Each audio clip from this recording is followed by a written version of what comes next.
In adult patients with coronary heart disease, does exercise-based cardiac rehabilitation over usual care impact patient mortality?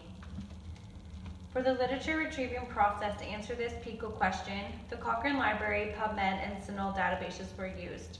3 systematic reviews and 2 meta-analyses were retrieved to answer the PICO question, and the evidence from these literature pieces concluded that exercise-based cardiac rehab reduces mortality, improves patients' overall quality of life. This is clinically important as this is a current evidence-based intervention used for patients with cardiovascular disease to improve health outcomes and cardiovascular health. From this evidence and answering this PICO question, I have decided to create an intervention and plan of action. This intervention is a home-based exercise cardiac rehabilitation program for adult patients with cardiovascular disease to limit on-site programs during the COVID-19 pandemic. This includes an initial consult over phone or Zoom meeting, exercise sessions on Zoom meeting 3 to 5 times a week, weekly phone calls or check-ins, option to connect with other patients on social media, an initial and follow-up appointment with dietitian and mental health worker, and face-to-face phone follow-up, hard copy resources for patients with no computer access, as well as translation for patients who do not have English as a first language. This intervention can be individualized to meet the needs of the patient and any barriers they have to participating in cardiac rehabilitation programs.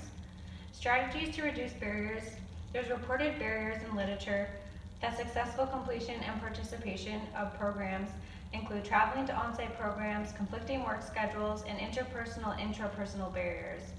Patients will have the option to participate in individual, online, Zoom meetings, or group sessions. This will allow for the patient to participate at their own comfort level and reduce any interpersonal barriers. These meetings will be recorded so it can be worked around conflicting work schedules, and having this at home eliminates travel time. This program is transferable for adult patients with cardiovascular disease of all ages and cultures, as translation of services will be provided. The evidence shows that this intervention reduces patient mortality, so let's allow this intervention to be home-based for patients during the COVID-19 pandemic to allow for patients to be safe and healthy and follow social distancing measures and not allow for there to be large numbers in groups in one place. Thank you.